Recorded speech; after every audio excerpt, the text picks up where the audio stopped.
sans plus tarder, pour ne pas perdre trop de temps, nous allons tout de suite commencer, comment dirais-je, waxtaan bi, n'est-ce pas? jéem a nuñ koy jéem a duggaat ci contexte bu ñuy doon waxtaan. Donc ce qu'on va faire, donc dama leen di expliquer un peu procédé bu ñuy def. Donc dinaa def benn présentation bu environ 1 heure de temps. Et à travers cette présentation-là, ça sera ay slides yuy génn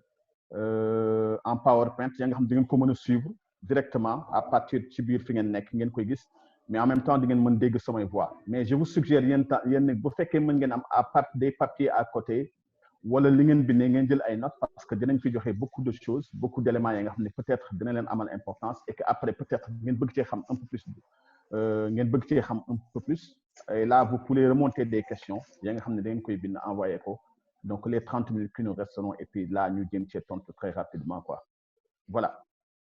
Donc sans plus tarder nous allons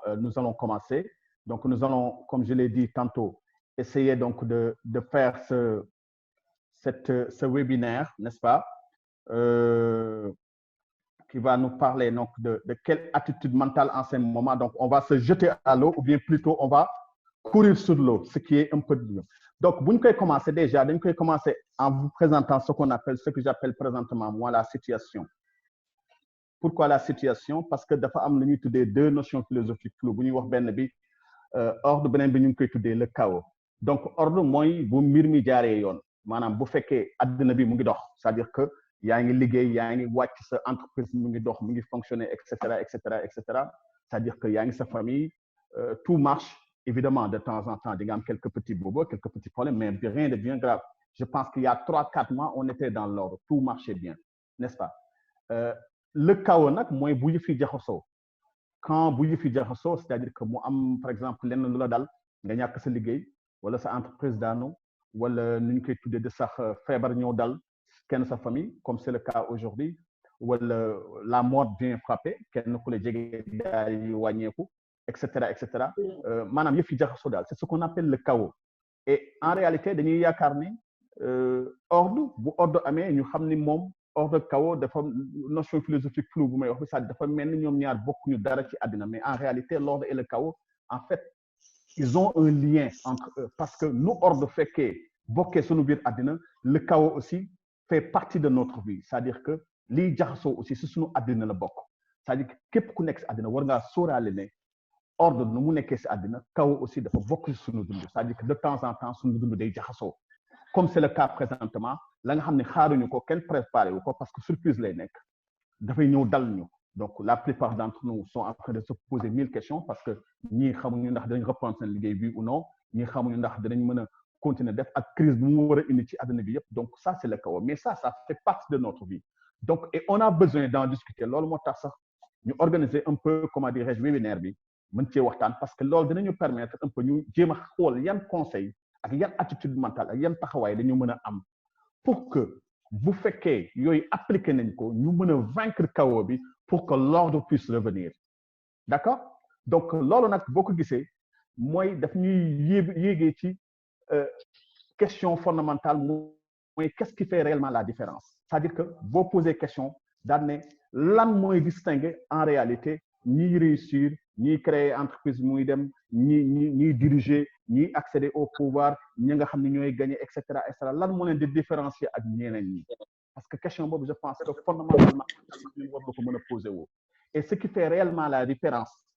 en fait c'est beaucoup de notions, éléments yu bare la, mais mën nañ ko baser sur 2 éléments fondamentaux. C'est-à-dire que il y a 2 éléments plus que les autres qui font la différence. Donc éléments yu def différence yu bare na, c'est-à-dire que élément buy tax ñi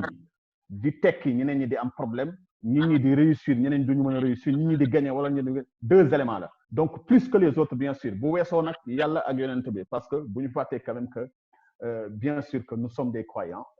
chrétiens et musulmans bien sûr confondus, et que ñun ñëpp lépp dañ koy ramener vers Dieu, parce que moom mooy commencer, mooy l'alpha, mooy oméga, moom mooy commencer, moom mooy jeexal dëgg. Mais bu weesoo yàlla ak yonent ba, mais je vous ai dit que aujourd'hui dañ fiy waxtaanee du conférence religieuse, dañ fiy waxtaanee mbiru xam-xam, science ak expérience. Donc ci science ak expérience en réalité li ñu retenir mooy 2 éléments moom mooy def différence te bi ma dégloo bu baax ma wax leen ko. élément bu njëkk bi mooy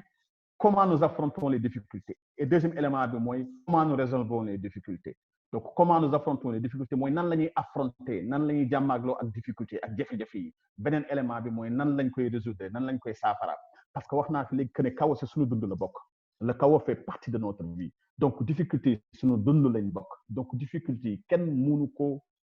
mënul difficulté en général je veux dire kenn mënu ko moytu. En réalité, on ne peut pas éviter les difficultés. Mu yéex mu ñàkk yéex, elles arriveront. Donc, comme difficulté day ñëw nag bu ñëwee qu'est-ce qu'on doit faire? D'abord, on doit les affronter. Foog ñu jaamanloog ñoom. Après, foog ñu résoudre ko maanaam foog ñu saafara ko. Donc, ñaari éléments yi ñooy def différence bi. Et quand je dis su ma nee comment nous affronter les difficultés, je fais allusion à nos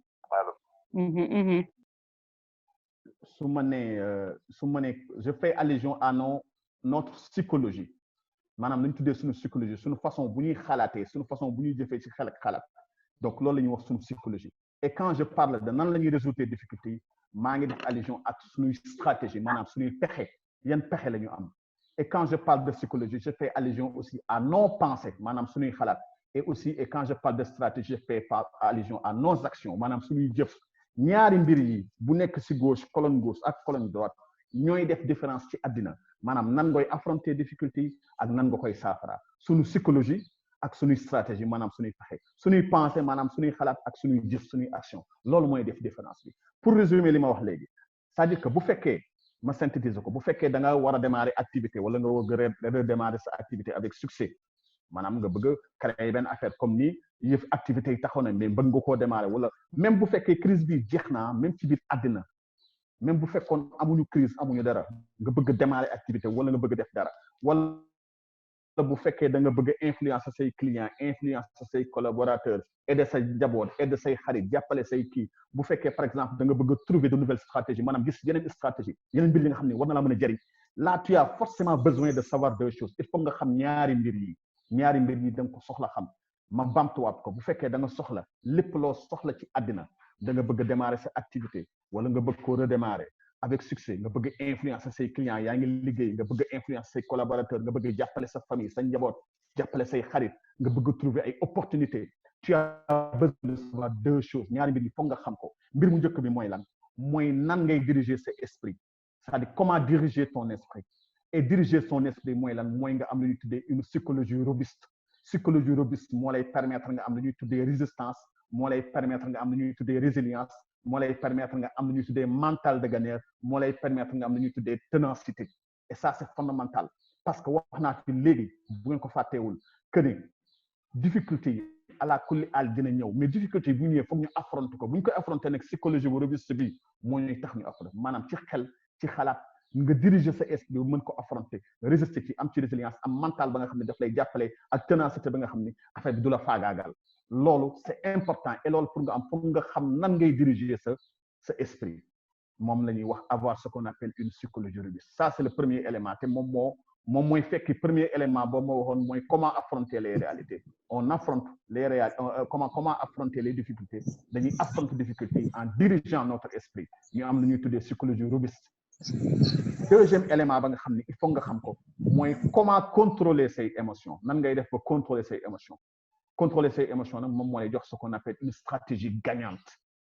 gagnante mooy pexe maanaam nga am pexe trouver pexe donc trouver pexe nag moo lay permettre nga trouver solution moo lay permettre nga am ay idées moo lay permettre aussi ngay innover maanaam def lu bees lu nga xam ne dafa amagul nga innover beneen bi mooy aussi nga am vision mën a gis leneen la nga xam ne peut-être ñëwagul loolu stratégie gagnante pexe moo koy joxe et j'ai parlé de contrôler ses émotions pourquoi ma ni contrôler émotion parce que sunu intelligence parce que li yëpp intelligence en xel moo koy joxe intelligence dafa nekk en harmonie ak sunuy émotion maanaam sunu intelligence sunuy xel ak sunuy xalaat dafa lié maanaam dafa am lu mu laal ak sunuy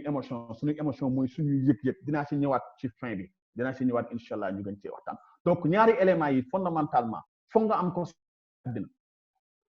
ci àddina mooy foog nga mën a contrôler comment dirais-je foog nga mën a contrôler foog nga mën a diriger sa esprit maanaam nga am lu ñuy tuddee psychologie robuste maanaam bopp bu dëgër ba nga xam ni lu affaire yi métti di nga ko mën a affronter ñeefeeg moom ba du la faagaagal beneen bi nag foog nga am pexe faut nga am pexe pour me trouver ay solution donc pour résumer mooy il faut donc recentrer toujours li ñuy waxee et reprogrammer constamment trois choses c'est-à-dire faut nga reprogrammer say pensées faut nga reprogrammer say paroles faut nga reprogrammer aussi say actions say pensées mooy say xalaat say paroles mooy say kaddu ak say action maanaam say jëf yooyu faut nga reprogrammer ko constamment nga recentrer ko constamment maanaam ci sa giiru dund foo toll da nga koy reprogrammer da nga koy repenser c'est important li may wax nii nag effectivement processus bu difficile la yombul c'est difficile mais en même temps c'est un processus qui est simple waaw bu mu nee difficile ak simple ci langue wolof lu simple ak difficile mooy lu yomb rek mais simplicité ak difficulté am na différence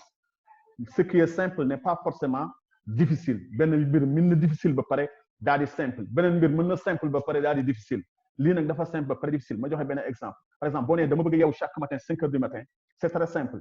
donc parce que da ngay il suffit nga régler sa portable wala nga régler sa réveil chaque jour 5 heures du matin da ngay yeewu mais pour nga am discipline bi di ko def chaque jour même samedi ak dimanche loolu mooy difficulté bi n'est-ce pas par exemple beneen mbir ba nga xam ne dafa simple ba pare difficile dafa difficile ba pare simple mooy par exemple ñu ne dama bëgg ubbi compte bancaire boo ko bëgg ubbi c'est très facile da ngay dem nag gars yi ubbi le compte bancaire à la banque mais c'est pas simple parce que dañ lay laaj ay kayit laaj la extrait fii laaj la cahier judiciaire laaj la lii loolu moo koy complexité booy xool difficulté contraire am moom mooy simple moom mooy facile difficile facile maanaam bu dee simple nag contraire am moom mooy dafa compliqué maanaam dafa complexe mais processus bi ñuy def processus bu difficile la mais processus bu simple la c'est difficile parce que effectivement nous sommes victimes de notre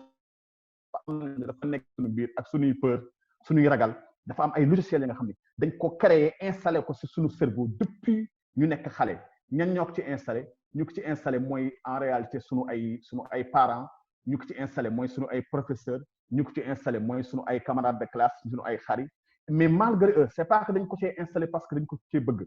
mais loolu la nga xam dañ ko jàng depuis ñu nekk gone ba léegi di ko màggee dafa nekk ci suñu esprit ñu koy tuddee ay logiciels yooyu dañ ko installé pare il faut ñun ñu désinstaller ko loolu moom moo tax nag affaire bi di difficile ci ñun c'est simple parce que ñëpp mën nañ ko def en fait li may expliquer fii tout le monde peut le faire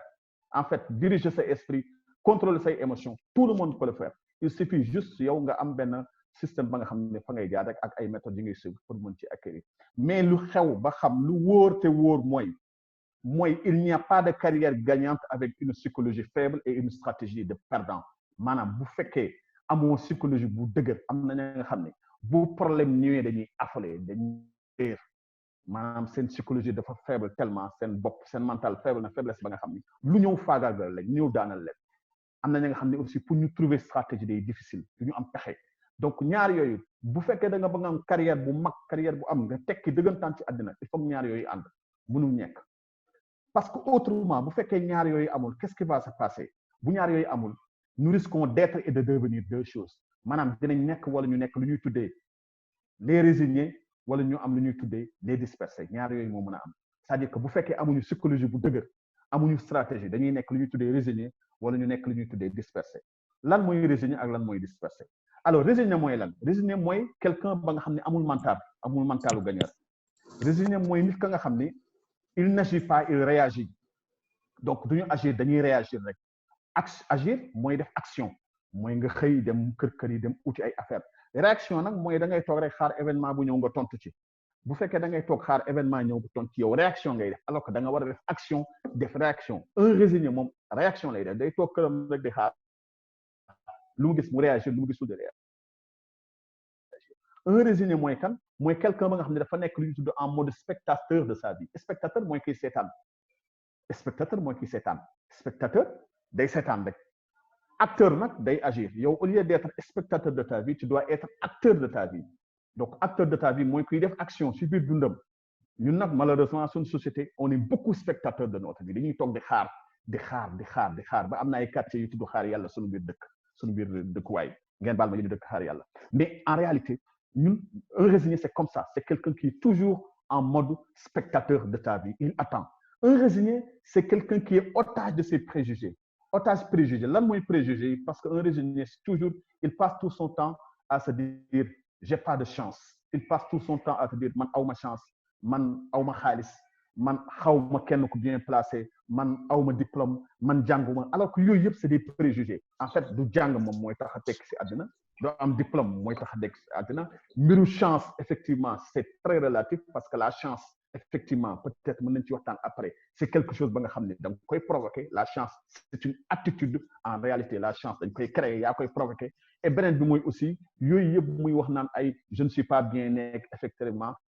xam nga wala fi dañ ne dunu gërëñ lay bàyyi waaye flag fayda borom loolu muy dëgg c'est-à-dire que en réalité nekk fii xëy jant ba saw naan awma lii awma lii awma lii kooku moom ay préjugés donc un raisonné c'est quelqu'un aussi dafay pour moom c'est toujours la faute des autres c'est-à-dire c'est quelqu'un qui taxaw ne bon c'est la faute du gouvernement c'est la faute du président c'est la faute de mon frère c'est la faute de mon oncle qui est là c'est la faute du diw c'est la faute de diw effectivement je ne dis pas que le gouvernement amul benn responsabilité de ce qui nous arrive je ne dis pas ça effectivement mais le gouvernement a responsabilité collectif la am c'est pour ñun ñëpp mais suñu responsabilité suñu réussite responsabilité individuelle la maanaam ku ci nekk si ñun donc résilier bi moom mooy nit ñi nga xam ne moom fotu keneen ki la rek dinañ jox xëy soo ba jant sow lu ñu am baax na lu ñu amul c'est pas de leur faute c'est la faute de l'autre c'est ce qu'on appelle un résigné enfin un résigné daal c'est quelqu'un qui trouve toujours ay excuses pour mën a def ay affaires donc c'est ça qu'on appelle un résigné à côté il y a ce qu'on appelle un dispersé mooy lan un dispersé c'est quelqu'un qui a un très bon mental bu dëgër la am maanaam bopp bi dëgër na am na psychologie bu dëgër mais ce qui lui manque c'est que amul stratégie maanaam amul pexe il n'a pas de stratégie amul pexe moo ko manqué donc un dispersé c'est quelqu'un qui fait mille et une choses mais ça ne fonctionne pas am na ñi nga xam ne dañuy xëy suba de courir de gauche à droite fu nekk ñu dugg fa mais affaire yi doxul c'est ce qu'on appelle un dispersé et ça c'est vraiment parfois c'est très injuste parce que da ngay gis ay nit ñi nga xam ne dañuy yeewu 5 heures du matin 6 heures du matin di dóor waar ba jant sow mais bu ñu ñibbi seen kër tuuti la ñuy yóbbu loolu moom la ñuy tuddee un dispersé en réalité ñooñu bopp bi dëgër na am nañ psychologie bu robuste mais li leen manqué mooy pexe stratégie tu vois ils n'ont pas de stratégie et justement c'est ça donc loolu mooy problème bi quoi mooy que en réalité la plupart d'entre nous on peut se retrouver dans un des catégories soit ñu nekk résigné wala ñu nekk dispersé donc man mii di wax ak yow à un moment donné j'étais un vrai dispersé c'est-à-dire que je faisais beaucoup de choses et les choses ne fonctionnaient pas et ça effectivement ça pose réellement un grand problème donc li am solo et ce qui est important dans ça mooy lan mooy solution bi maintenant solution bi mooy résigné bi dafa war a dépasser ay préjugés donc le résigné doit dépasser ses préjugés et le dispersé qu'est-ce qu'il doit faire il doit trouver la bonne stratégie et ñoom ñooy nekk ay leaders c'est-à-dire que bu ngeen bëggee nekk leader les véritables leaders c'est les personnes qui dépassent leurs préjugés et les véritables leaders c'est les personnes qui trouvent toujours la bonne stratégie booy xool nit ñi gën a màgg ci àddina nit ñi gën a tekk ci àddina c'est les gens nga xam ne ils passent pas tout leur temps à se plaindre comme ñuy résigné di def toog ba jant saw di jàmbat résigné di ñoo koy def donc un vrai leader du jàmbat yu bare un vrai leader day chercher toujours lu ñuy tuddee stratégie pexe pour mën cee génn donc ça c'est fondamental et loolu moom mooy def lu ñuy tuddee leader ok bu weesoo loolu tamit maintenant am na beneen remarque ak benn question importante ba nga xam ne bëgg naa ñu waxtaan ci mooy est-ce que vous n'avez pas constaté que toujours ce sont les mêmes qui gagnent partout maanaam les mêmes personnes nag ñoom ñooy gagner ñoom ñooy am ndam ñoom ñooy am lépp et loolu ci fànn yëpp lay nekk dafay nekk par exemple dans le domaine sportif ci sport bu ngeen xoolee la plupart des personnes yi ngeen di gis fii ay ñoom Lionel Messi ay Cristiano Ronaldo ki gagné na 5 fois Ballon d'Or ki gagné na 6 fois Ballon d'Or ngeen xoolal Usain Bolt ba nga xam ni moom ndeysaan temps yi muy daw moom rek mooy raw Sadio Mané wala ay ñoom comment dirais-je Mohamed Salah ça fait bientôt 3-4 ans c'est toujours les deux qui sont au podium du Ballon d'Or africain bu ngeen xoolee coupe du monde de football mu ngi am depuis 1930 ba léegi coupe du monde de football mu ngi am mais 1930 ba léegi bu ngeen xoolee des centaines de pays participé nañ ci coupe du monde mais pays yu gagné coupe du monde 8 lañu 8 pays ñoo mos a gagné coupe du monde et chaque année ce sont les mêmes pays qui gagnent c'est-à-dire que c'est le Brésil qui a gagné 5 fois Italie gagné 4 fois Allemagne gagné 4 fois nu muy tudd sax Argentine gagné 2 fois Uruguay 2 fois France 2 fois Espagne benn yoon Angleterre benn yoon ce sont les 8 pays qui ont déjà gagné la coupe du monde yeneen pays yi ñu gis yëpp ñoo yem gagné guñu coupe du monde en réalité c'est pourtant toujours c'est les pays qui participent c'est des centaines de pays qui participent Ligue des champions bu commencé da ngay gis équipe yu bari mais à la fin bu Barça gagné wala Real gagné Liverpool wala Juventus c'est toujours les mêmes équipes qui gagnent et noonu mu nekkee ci football noonu la nekkee partout dans les autres sports c'est toujours les mêmes qui gagnent pourquoi et ni mu nekkee ci sport noonu la nekkee un peu ci business parce que ci business Sénégal dañuy dégg ay ñoom Yérim Sow bi ngeen gis ni di nga dégg ay Cheikh Amar ay Youssou Ndour ay les autres ay Baba Diaw et cetera dans le monde tu parleras de comment dire de Jeff Bezos, on parlera aussi de comment dire le gars que vous voyez là qu'on appelle Steve Jobs ay ñoom et cetera et cetera. C'est toujours les mêmes personnes que tu vois et loolu ci carrière sax da nga ko ci gis ci carrière on a vu on parlera du président Macky Sall on parlera toujours du Snoop maanaam toujours c'est les mêmes personnes qu'on retrouve au devant de la scène et pendant un long moment mais question boobu lu tax loolu bu weesoo yàlla gënante bi bien sûr la réponse c'est parce que seulement gagner c'est une habitude gagner dañ koy tàmm c'est-à-dire que celui qui gagne a tendance à gagner très souvent malheureusement aussi perdre habitude la perdre c'est une habitude perte aussi dañ koy habitude boo amee habitude perdre da ngay perdre très souvent donc je ne dis pas que kuy gagner day gagner toujours j'ai pas dit ça j'ai pas dit que celui qui gagne day gagner toujours mais celui qui gagne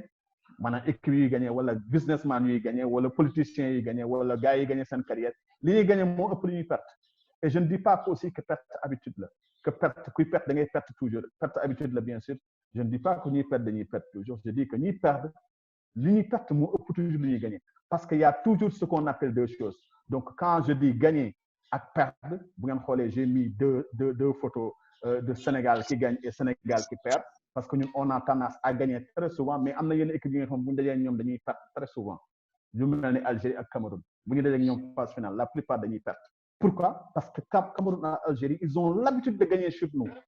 lu si ëpp dañoo am habitude de gagner te ñun dañoo am habitude de perdre si ñoom moo tax bu ñu dajee y a toujours deux choses am na lu ñuy tuddee envie de gagner et am na lu ñuy tuddee la peur de perdre ñaari sentiments yi foog mu mélange sa bopp c'est-à-dire envie de gagner ak peur de perdre donc et su fekkee sa envie de gagner moo gën a max sa peur de perdre sa probabilité de gagner day yokku mais bu fekkee ta peur de perdre est plus grande que ton envie de gagner tes probabilités de perdre mooy gën a yokku ma bamtu ko nag loolu ma wax c'est parce que lu am solo la parce que noonu mu nekk ci sport noonu lañ koy généraliser dans la vie ci dund ci business ci activité boo gis activité booy dugg bëgg nga cee am ndam mais ragal nga cee aussi lajj mais il faut que ça bëgg am ndam boobu gën a mag sa ragal lajj bi parce que loolu moo lay pousser ba nga mën a yokk sa probabilité gagner donc bëgg naa loolu ngeen retenir ko bu baax l'envie de gagner maanaam il faut plus avoir envie de gagner que peur de perdre c'est de cette façon-là que vous allez augmenter votre probabilité de gagner et bu weesoo loolu nag en réalité après je ne sais pas maintenant fi ngeen toll ci seen àddina actuellement xawma ko donc je ne sais pas si vous vivez un parfait bonheur maanaam affaire yaa ngi dox normal ou bien vous êtes dans des moments ce qu'on appelle des moments de défi ou de souffrance maanaam jamono yi yëf yi jaxasoo na yëf yi metti na ak bu mu ci mënti doon je pense que sax deuxième boobu moo gën a jege ci contexte bu ñuy dundee nii mais ak lu mu ci mënti doon qu'importe fépp foo toll ci àddina mën nga def ñett yi tu peux apprendre tu peux changer et tu peux progresser ñett yi il faut moom fépp foo toll ci àddina nga continuer di ko def apprendre changer progresser apprendre changer progresser bëgg naa sax seen xel ak seen xalaat ni may waxee nii ak seen xel wala bon bu fekkee dégguma leen ngeen koy répété waat avec moi apprendre changer progresser ça c'est fondamental apprendre changer progresser apprendre mooy jàng nag apprentissage c'est toute la vie apprentissage c'est toute la vie maanaam toute la vie ba ngay dund ba ngay dee da ngay jàng nag ci lépp parce que nii ñuy def nii jàng la mais si biir liggéeyukaay ba ci kër ga ci mbedd ma ak fépp foo dem tu apprends de la vie et toi apprendre nag après li nga apprendre da nga koy appliquer c'est ça qui va te permettre de changer moom mooy soppeeku wala fi sax dañuy wax sañse boo changer beneen yëre bu bees sax on te dit da ngaa sañse et puis boo changer nag c'est ça qui va te permettre de progresser c'est ça qui est important donc ça ne l'oubliez jamais fépp foo toll ci àddina ak moment boo mën a toll moment bu neex ak moment bu naqari bu neexee da ngay jàng changer progresser bu naqatee da ngay jàng changer progresser c'est fondamental loolu mënul ñàkk ci àddina c'est comme ça que ça doit continuer toute ta vie donc et pour cela tu as juste besoin de savoir trois choses bu ci njëkk bi il faut le vouloir intensément maanaam boo ko bëggee def nag il faut nga bëgg ko dëggantaan boo ko bëggee dëggantaan bu ci toll bi nan ngay def il va falloir connaître ce qu'on appelle les stratégies maanaam nga xam ban pexe ngay jaar pour def ko et ñetteel bi nag boo xamee stratégie il faudrait effectivement les appliquer il faut nga appliquer ko parce que boo ko appliqué wul day am problème donc ça c'est fondamental et parce que ñun ñëpp nous possédons le potentiel pour changer képp koo gis ci àddina il a le potentiel pour changer ñun ñëpp nous avons le potentiel pour changer ñun ñëpp am nañ capacité soppeeku am nañ potentiel changer parce que changer nag dafa am solo maanaam soppeeku parce que changer en réalité ñaari type de changement moo am na changement bu ñuy créer ak changement ba nga xam ne dañu ko imposer am na changement ba nga xam ne yow yaa koy imposer yow yaa koy créer yow yaay xëy suba nga ni damay changer damay créer changement bi wala changement ba nga xam ne dañu la ko imposer par exemple coronavirus bi ni mu ñëwee nii crise bi daf ñuy imposer par la force ce qu'on appelle un changement on doit changer par la force des choses par la force on doit changer et si on doit changer loolu moom mooy indi nag mais changement disons que c'est moom mooy constante bi gën a réel parce que àddina lépp day changer munoo nekk si àddina te changement amul booy màgg da ngay changer boo bëggee am xaalis da ngay changer boo bëggee gagner da ngay changer boo bëggee def da ngay changer changement mënul ñàkk donc moom loolu moo tax c'est ironie mais malheureusement gars yi bare bëgguñu changement mais bu changement amee nag dafa am ñetti type de réaction yuy am toujours trois types de réaction trois types d'individus nga xam ne dañuy am ci biir changement trois types de personnes yooyu mooy d'abord il y a ce qu'on appelle les conservateurs il y a ce qu'on appelle les conservateurs mooy yan mooy gars yi nga xam ne dañoo prudent ci changement bu changement yi dañuy xaw a prudent dañuy tey et c'est des personnes yi nga xam ne ils préfèrent ce qu'on appelle la structure actuelle maanaam ni mbir mi nekkee ni moom mu leen gënal bëgguñu changement bi am beneen bi mooy pour changement am ils ont besoin d'information et de temps dañuy laaj information de temps et ce qui les continue ils posent ay questions yu bari ils se posent beaucoup de questions pour pouvoir apporter le changement les conservateurs ñoom li ñu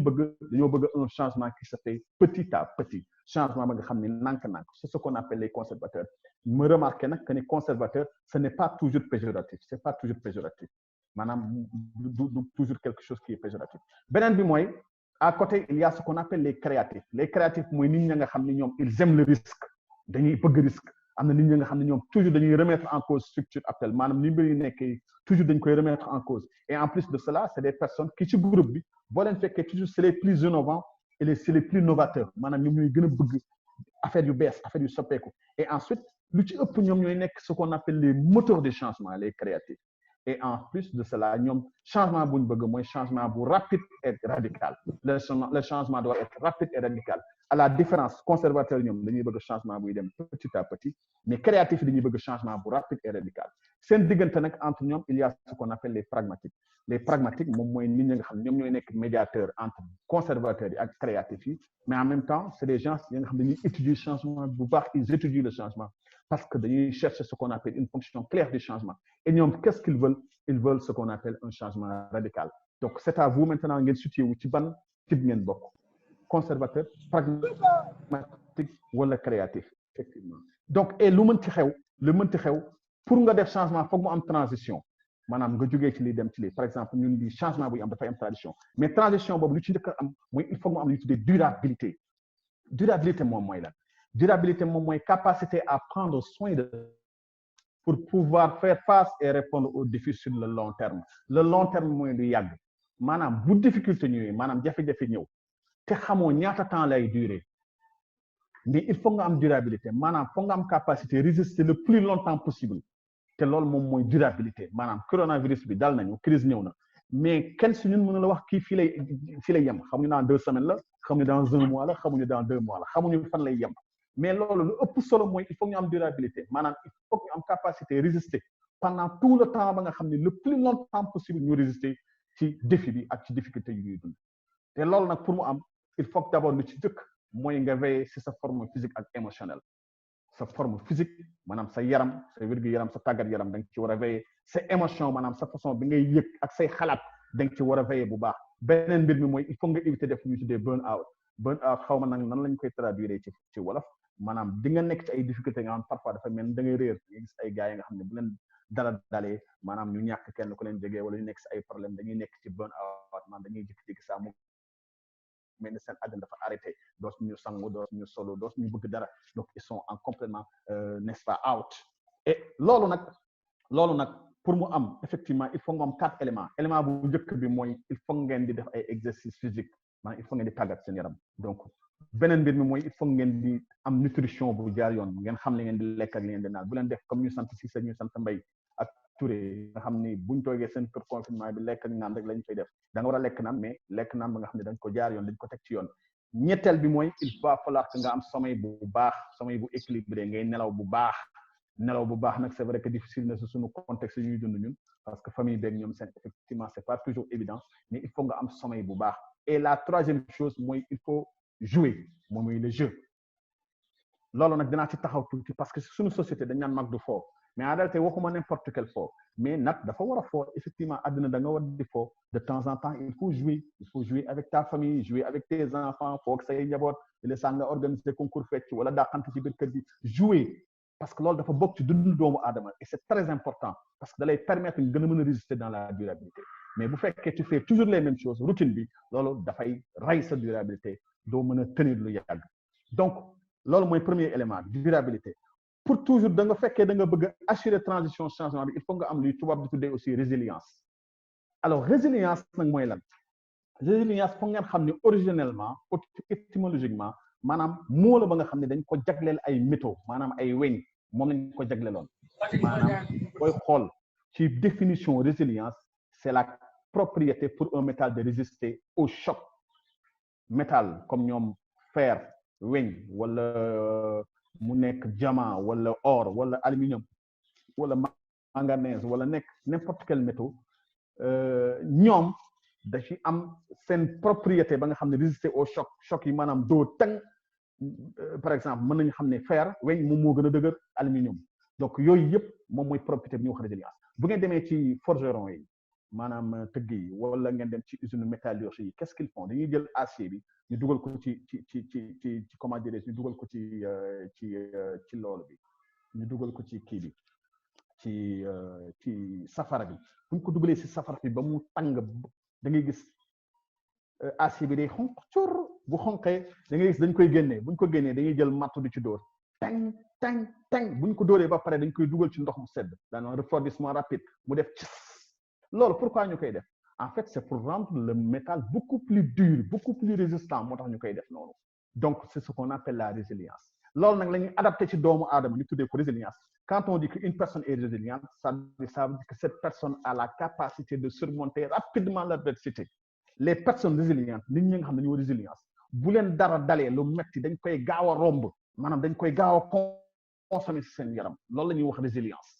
donc j'espère que comprendre ngeen li ñuy wax résilience lu am solo ci doomu aadama te wala tubaab dafa ne tout ce qui ne tue pas nous rend plus fort maanaam boo jàllee ay épreuves maanaam mu am lu métti lu la dal nga daanu ci nga am ay perte yu métti sa àddina créer entreprise mu daanu wala gars yi jël dugal la prison nga génn wala quelque chose comme ça c'est des épreuves difficiles mais normalement c'est des épreuves qui doivent te rendre beaucoup plus fort maanaam dañ lay gën a dëgëral normalement gën te rendre beaucoup plus résilient donc bu loolu weesoo pour nga am résilience boobu nag qu'est-ce qui va se passer mooy tu dois d'abord te protéger foog nga protéger sa bopp mais aussi foog nga veiller si sa bien-être nga protéger wu veiller sa bien-être mooy nga am résilience et bi ci njëkk 4 éléments la moo la koy jox élément bi ci njëkk bi mooy nga am lu ñuy tuddee réseau social de soutien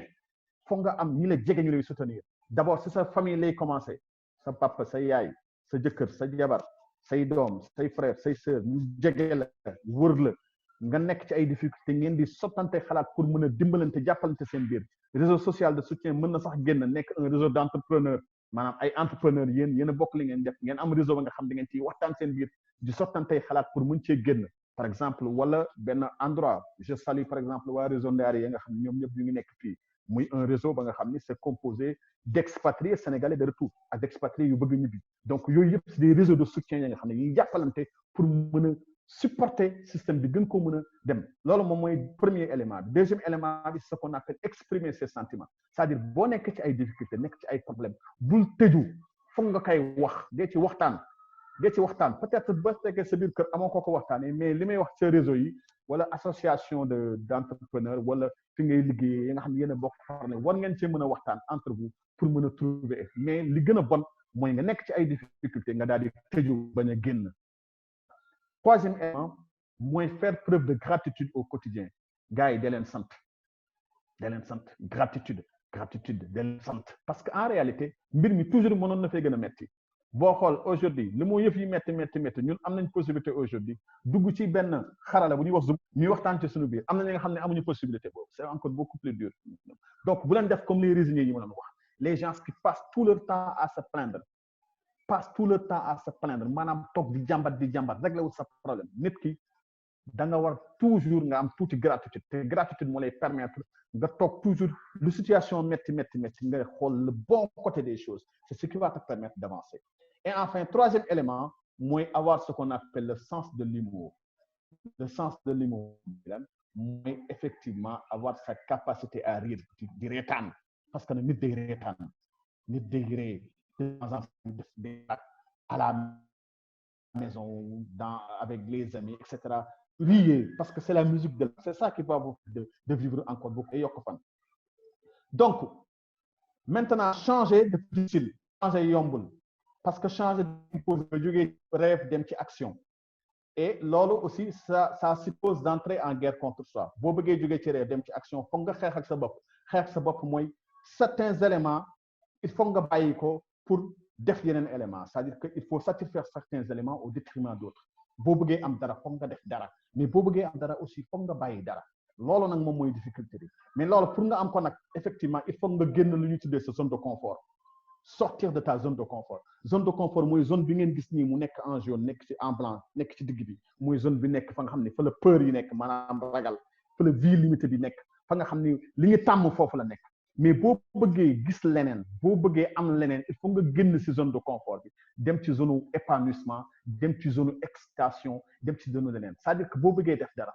foo bëggee am dara foog nga def dara aujourd'hui par exemple am na ña nga xam ne ñu ngi doon liggéey seen liggéey mu ngi xaw a yëngatu mais est-ce que ce n'est pas le moment ngeen xalaat daan ne mais moi est-ce que c'est pas le moment présentement ma daal di génn sama zone de confort bàyyi liggéey bi dem créer sama liggéey bopp créer sama entreprise bopp c'est tout à fait possible lu mën a nekk la am na ña nga xam ne ñu ngi nekk ci seen possibilité di def benn business mais business boobu mën nañ ko gën a yaatal daan ne au lieu may yem ci business yu Dakar rek wala Thiès rek dama koy yaatal yóbbu ko dans l'international c'est ça qu'on appelle sortir de sa zone de confort et c'est présentement ça donc il faut ngeen génn sa zone de confort pour mën a régler problème boobu maintenant loolu pour mu am il faut mu am lu ñuy tuddee implication émotionnelle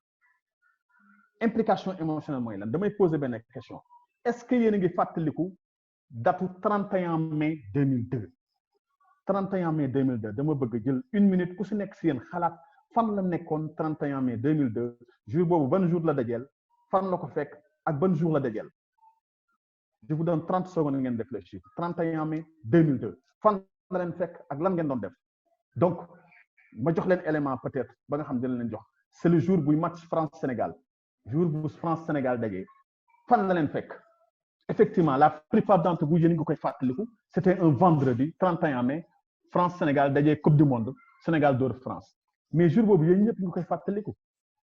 jour vendredi la woon fu mu la fekk Dakar Thiès Europe fu mu la fekk yéen ngi koy fàttaliku ak jour boobu li ci xew yéen ngi koy fàttaliku mais pourtant quand je dis 31 mai 2019 wala 31 mai 2018 ba nga xam ni y a un an bu fekkee amul lu am solo dëgg-dëgg li fa xew pour me fàttaliku day am difficulté et pourtant 31 mai 2002 il y a 18 ans de cela mais on se souvient encore de ce qui s'est passé pourquoi parce que dafa am lu fa xew mais lu fa xew li dafa laal na mu tuddee sunu émotion maanaam dafa laal sunu xol parce que jour boobu c'était un jour de joie pour mbégte la donc li xew foofu moom mooy lan mooy l'esprit se souvient si le cœur se souvient maanaam bu xol fàttalikoo rek xel day fàttaliko bu xol fàttalikoo rek xel day fàttaliku donc implication émotionnelle bu amul doo mën a fàttaliku grand chose donc le jour de son mariage le jour de la naissance de ton enfant le jour ba nga xam ne da nga cee ñàkk ku la jege wala jour ba nga xam ne da nga cee am examen wala nga am ci affaire bu am solo jour yooyu doo ko fàttee parce que dafay laal sa émotion dafay laal sa yëg-yëg tu vois donc mais bu fekkee jour boobu dara xewu ci nag pour nga fàttaliku day am difficulté parce que émotion moom moo mel noonu donc effectivement par exemple le 26 septembre 2002 muy naufrage bateau le Joola la plupart d'entre nous s'en souvient ki ñàkk sa papa wala sa yaay wala ku la jege yenn jours yooyu doo ko fàtte donc implication émotionnelle maanaam bu xol fàttalikoo rek xel day fàttaliko donc changement dans notre vie nag ñaari mbir yi moom mooy tax muy arrivé soit par inspiration wala par désespoir soit da nga inspiré wu nga def changement wala désespoir affaire yi metti maanaam moom moo lay tax nga indi changement mais malheureusement li ëpp si ñun nag dañuy changer par désespoir plutôt que par inspiration donc lu am solo mooy implication émotionnelle dafa am solo lool ci nit par exemple boo jëloon sama waay jooju Xaadim Sow nga yóbbu ko benn kër villa nga tëj ko fa pendant 4 mois nga tëj ko fa ak benn américaine ak benn italien sax moom dégg na italien ak benn allemande ak benn naar ak benn disons comment dirais-je australienne bu rafet différentes les familles de làkk boo ko defee 4 mois nga tëj ko fa boo ko génnee bu 4 mois yi jeexee lui il va te parler 4 langues différentes c'est garanti. Pourquoi? Parce qu'il va être impliqué émotionnellement. C'est sûr et certain et c'est garanti. C'est ça qu'on appelle implication émotionnelle. Donc, li ma bëgg a wax foofu c'est très simple. Maanaam lépp li ngeen bëgg def si àddina il faut ngeen defee ko xol. Bu ngeen fekkee da ngeen ko bëgg def faut ngeen impliqué wu ci émotionnellement. C'est ça qui va vous permettre toujours de vous souvenir de ce que vous avez à faire, mais c'est ça qui va vous permettre ngeen am ci ndam, ngeen am ci succès. Donc, exemple bi may joxe te foofu laay jeexalee mooy moment yi ñu toll nii dafa am benn sentiment ba nga xam ne ñëpp dañ koy dund muy stress. Donc damay expliquer stress moom mooy lan parce que bu ma ko expliquer peut-être bu ngeen comprendre lan mooy stress dina leen permettre ngeen gën koo mën a gérer stress lan la sentiment la mais sentiment bi ñaari émotion ñoo ko séq première émotion bu séq stress ñu ko tuddee la peur maanaam ragal deuxième émotion bi mu tudd la surprise maanaam li la bett donc boo stressé maanaam da nga leen suspendre da nga am surprise li la bett ak peur ragal ma joxe benn exemple bu fekkee da nga nekk ci oto di ko dawal yaay dawal oto bi wala dawaloo oto bi keneen a ci nekk keneen ay dawal mais yow yaa ngi ci biir oto bi ngeen jékki-jékki saa beneen oto ñëw mbëkk leen teel bu leen oto bi mbëkkee qu'est-ce qui va se passer mooy tout simplement moment yooyu oto bi mbëkk la non seulement tu es surpris maanaam bett na la mais en même temps da ngay ragal tu as peur loolu mooy stress bi nag dafay am sa cerveau day libérer benn hormone bu ñuy tuddee cortisol ak beneen hormone bu ñuy tuddee adrénaline donc yooyu lay sa cerveau di libéré cortisol rôle mooy lan cortisol moom mooy jox cerveau bi lu ñuy tuddee cortisol moom mooy jox cerveau bi lu ñuy tuddee lu ñuy tuddee comment dire apport suffisant en énergie pour préparer ko ci stress bi loolu mooy rôle cortisol day préparer comment dirais-je kii bi nu mu tudd sax day cerveau bi day fournir cortisol pour cortisol bi nekk énergie ba nga xam day préparer nga faire face au stress maanaam nga jàmmantoog stress bi am na lu ñu tuddee adrénaline nag moom organisme da koy fournir pour répondre au stress c'est-à-dire que sa rythme cardiaque day yokku sa respiration day accéléré wu sa tension artérielle day augmenter loolu mooy adrénaline donc bu accident boobu amee tëll da ngay gis ne yow sa loolu yëpp day jóg et puis nga am énergie ba nga xam ne day dugg sa biir cerveau donc loolu pourquoi cerveau bi di ko def c'est pour faire face au stress moo tax mag ñu njëkk ña maanaam ñu tuddee les premiers hommes les hommes de Homo sapiens Néandertal wala l'homme de Cro-Magnon tout ça ces premiers hommes moom la ñuy wax ñoom dañ daan am ils vivaient beaucoup de stress pourquoi ñu daan vivre beaucoup de stress parce que ñoom dañu doon dund ci ay cavernes et ils vivaient avec des animaux dañu doon dund à côté il y avait des lions des panthères des dinosaures des dragons yu nekk da leen doon wër et comme ils étaient constamment en danger moom danger bi da leen doon bekk n'importe quel moment mën nañoo am danger donc seen cerveau da daan libérer constamment du cortisol hormone boobu du koy libérer moo tax ñuy wax cerveau primitif boo demee aussi champ de bataille bu guerre amee soldats yi aussi noonu la ñuy mel parce que soldats yi dañuy nekk ci champ de bataille et comme ils peuvent subir à n'importe quel moment une attaque ñoom ce qui se passe mooy que moment yooyu aussi seen cerveau day libérer lu bare cortisol pour faire face au stress loolu moo tax te ñun moment yi ñu toll nii nekkuñu ci ay cavernes comme premiers hommes mais nekkuñu ci guerre et pourtant nous sommes tout le temps stressés mais lu tax nous sommes tout le temps stressés pourquoi sommes-nous tout le temps stressés parce que tout simplement l'homme est contrôlé par son cerveau primitif bi ma la doon wax mooy cerveau premiers hommes yi ñoom Néandertal ñoom Homo sapiens cerveau boobu ñu amoon ba nga xam ne cerveau bi toujours daan fabriquer cortisol cerveau boobu mu ngi toujours ak ñun c'est-à-dire que sunu cerveau bi ñu am léegi dafa ñëw tegu ci kaw cerveau boobu mais nous avons toujours le cerveau primitif et ce cerveau primitif là buñ ko sous-estimer parce que moom mooy influencer moo ñuy influencer constamment par exemple moom mooy décider yan hormone lay libérer toujours bu ñu nekkee ci benn situation bu baax wala situation bu bonne suñu cerveau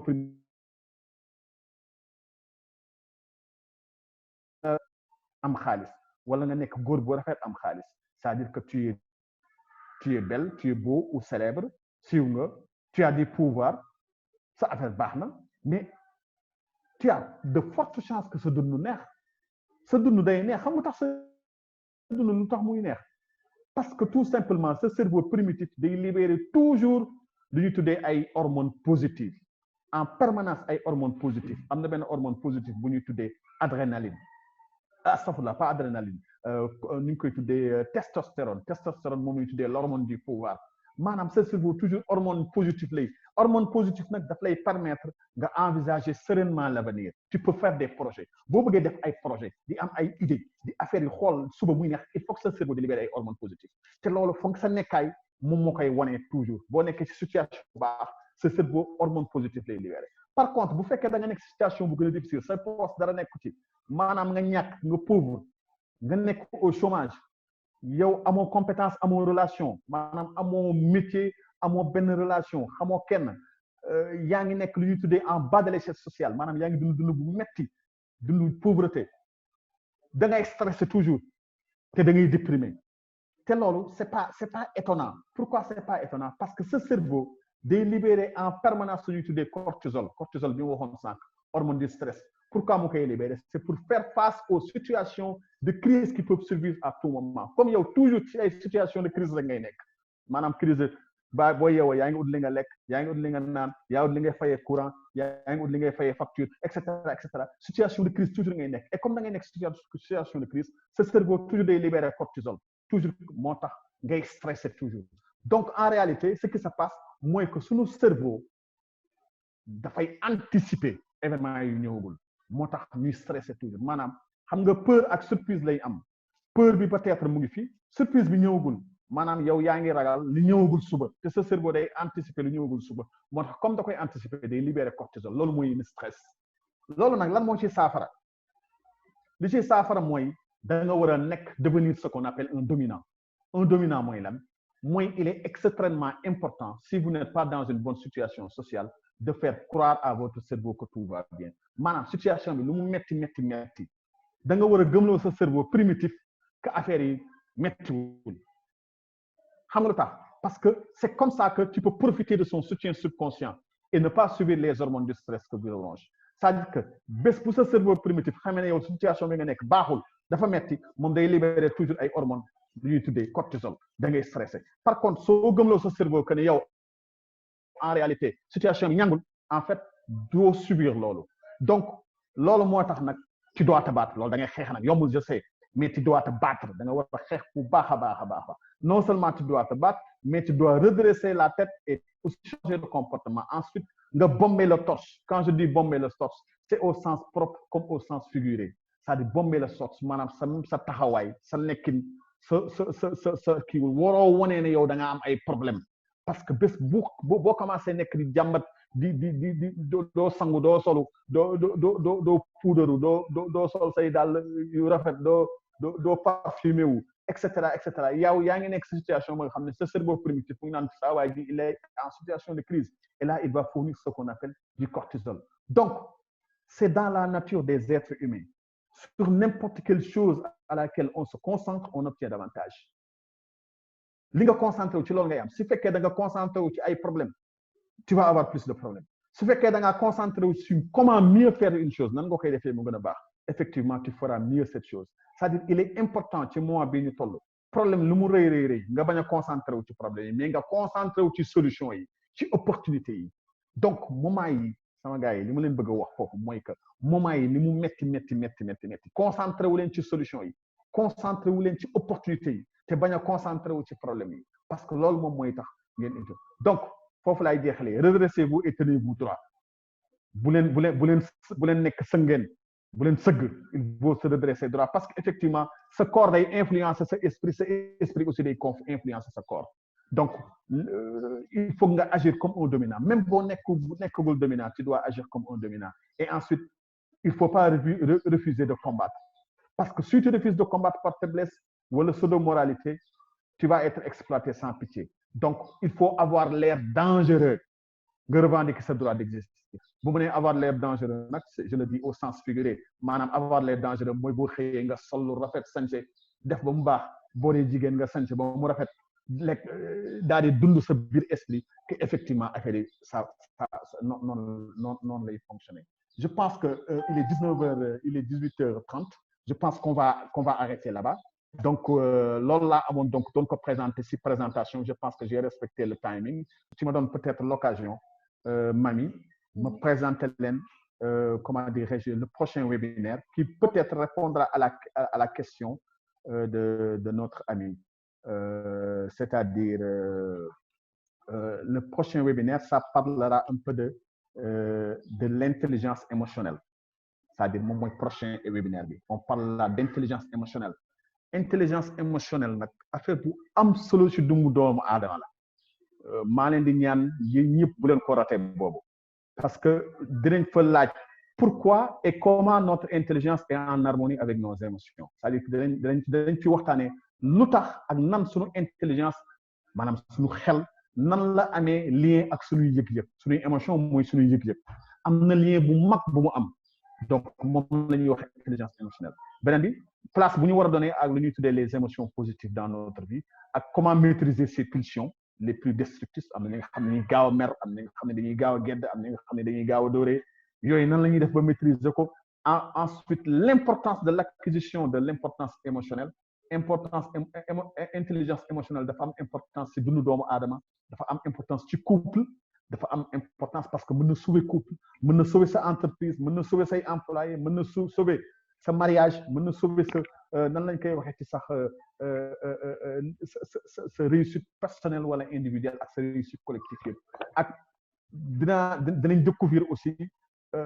que être optimiste ça ne veut pas dire seulement voir-tu le verre à moitié plein parce que ñëpp loolu la ñu yaakaar mais être optimiste c'est avoir d'abord c'est le meilleur moyen d'être heureux su ngeen bëggee heureux il faut que vous soyez optimiste et c'est aussi la chose la plus intelligente que vous pouvez faire pour améliorer votre vie. C'est ça donc loolu la ñuy waxtaan la prochaine fois. Je pense qu'il y a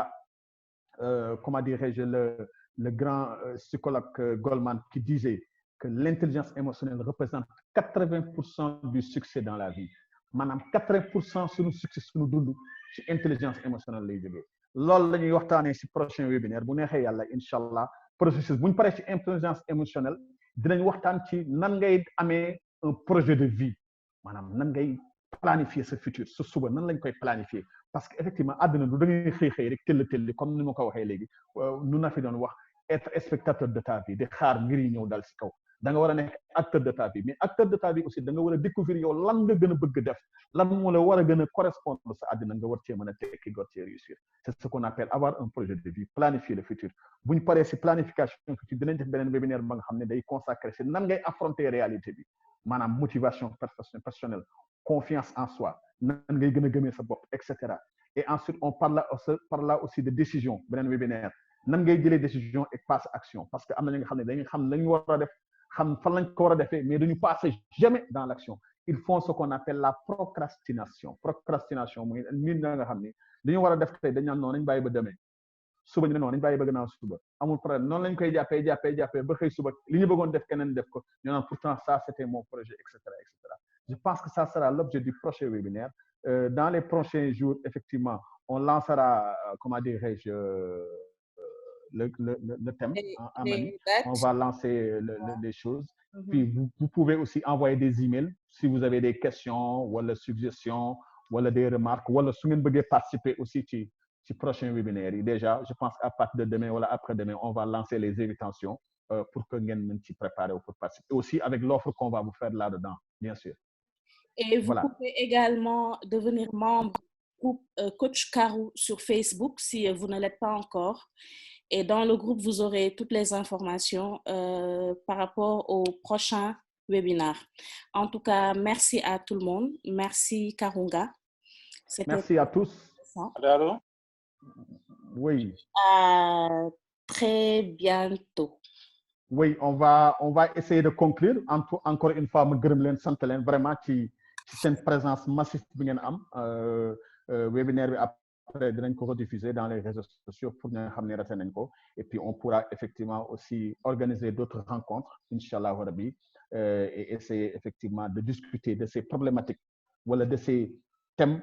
qui sont hyper importants pour l'individu et que ñu mën ci waxtaan mën ci gindeeku mën ci échanger ku si nekk gis sa bopp inchallah rabbi